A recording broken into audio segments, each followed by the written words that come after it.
Programang ito ay rated SPG. Striktong patnubay at gabay ng magulang ang kailangan. Maaaring may masiselang tema, lengguwahe, karahasan, sexual, horror o droga na hindi angkop sa mga bata.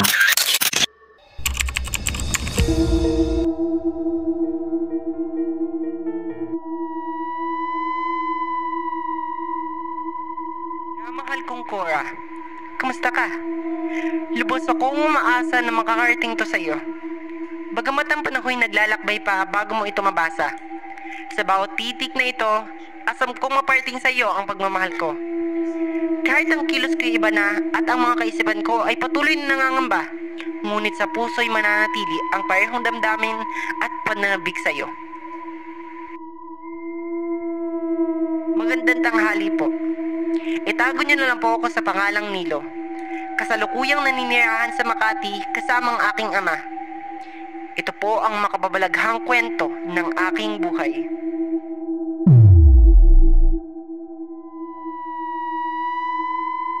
Enero 23, 1987. Tay, lilipat pa ba talaga tayo sa probinsya? Oo anak, ngayong wala na ang inay mo, wala nang dahilan na manatili pa tayo dito.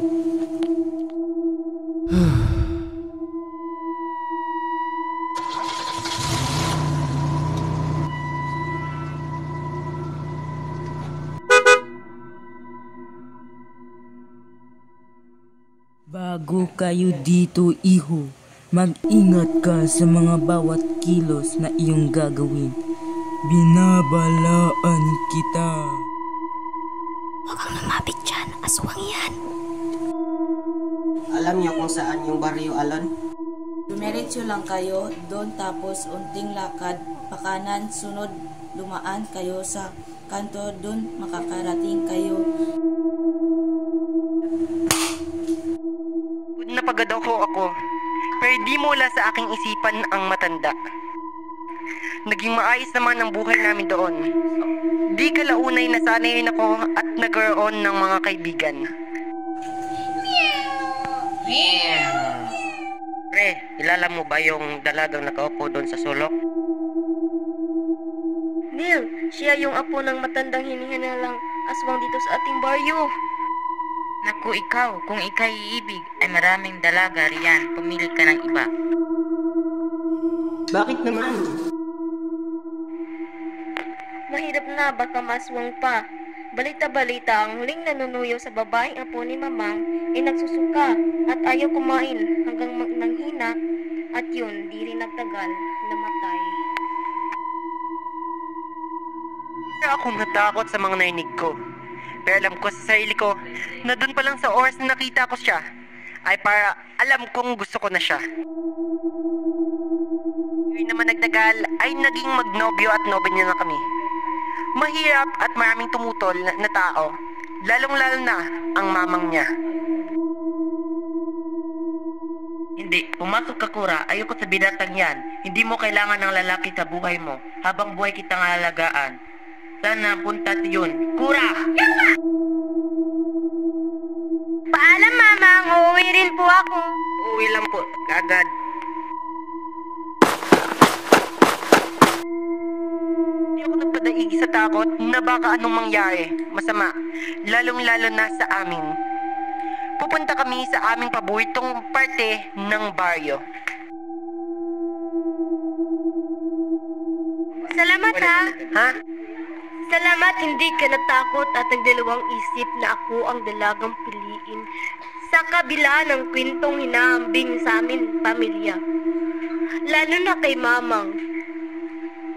Habang buhay kitang minamahal, Cora. Hanggang buhay ako ay ipagtatanggol kita. Tamang narinig nyo. Sa lahat ng tao ay pagtatanggol ko si Cora. Pinaglaban ko ang pagmamahalan namin kahit pa sa kanyang mamang. Mamang! Tama na ho! Parang awa niyo na! Hayaan niyo na akong sumama sa kasintahan ko! Nag-iibigan kami at gusto kong Matanggap mo iyon, Mamang! Mahabaging langit, hindi mo naririnig ang sarili mo, apo. Ang binatang yan ay hindi para sa iyo. Walang magandang may dudulot yan sa buhay mo. Pero Mamang, patawad po!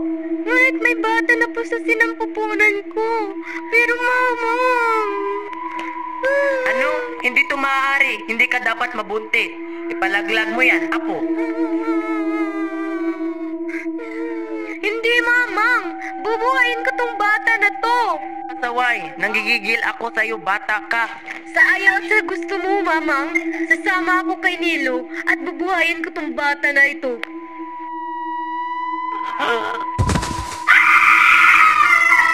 Anong ginawa nyo?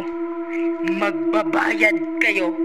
Isinusumpa kong hindi kayo magiging masaya at puro gulo lang ang bunga ng inyong pagmamahalan. At ikaw, Cora, wala kang utang na loob sa mamang mo dahil dyan, kayo'y mag-aagaw buhay ng anak mo. Bigla na lang naglaho ang matanda. Payapa naman kaming pinalibing ang bangkay ni Mamang. Lumipat kami sa aming bahay, malayo sa bahay nila Mamang. 9 na buwan ang nakalipas. Nahihilo ko. Nilo, tulong. Nahihirapan akong huminga. Mahal. Mahal, ano nangyari sa'yo? Tulong! Tulong! Manganganak na ang asawa ko! Tulong! Dali natin siya sa komadronan, Nilo. Ako, hating gabi na pa naman, Nilo. Bahala na, dalhin natin siya sa manggagamot.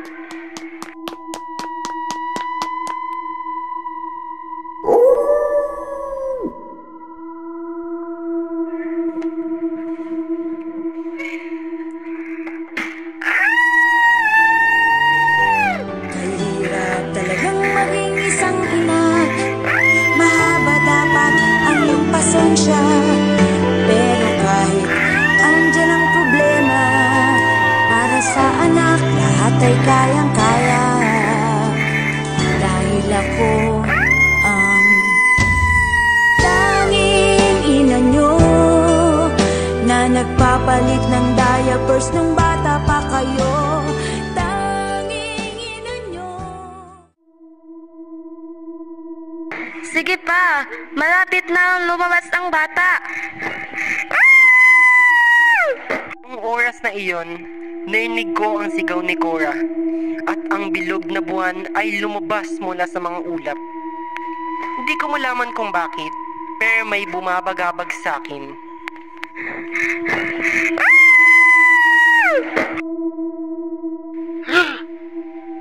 Ano yan? Bakit ho? Demonyo ang anak nyo! Yawa! Dali-dali akong pumunta sa silid at doon nakita ko si Cora. Walang buhay. Bakit? Mahal, bakit mo ko iniwan? Ngunit nasaan si Angelita? Nasaan ang anak natin? Madilim na gabi, ang simoy ng hangin taimtim lumalamig. Lumipad mula sa labas ng bintana, pataas sa maliwanag na buwan.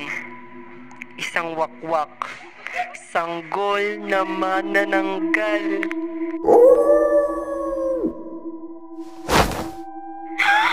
Diyos ko, Lord!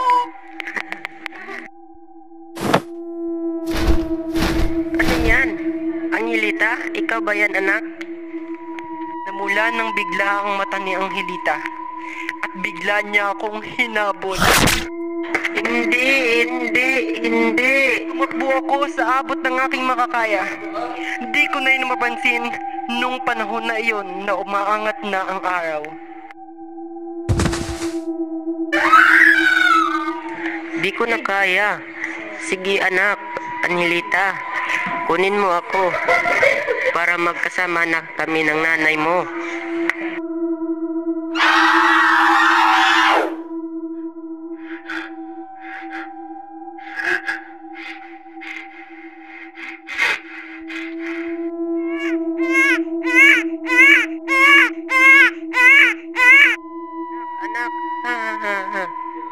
Salamat at maayos ka. Patawarin mo ang ama. Pagtapos ng araw na iyon, pinabinyagan ko si Angelita. Pagtapos namin ipalabing ang bangkay ng kanyang ina. Lumipat na rin po kami sa syudad kasama ang aking ama, na ngayon ay di na rin makatayo. Pero hindi ko makakalimutan ang pangyayaring iyon sa buhay ko. Hindi ka magiging masaya. Angelita, wag! Mahal, Cora. Magsasama na tayo, mahal.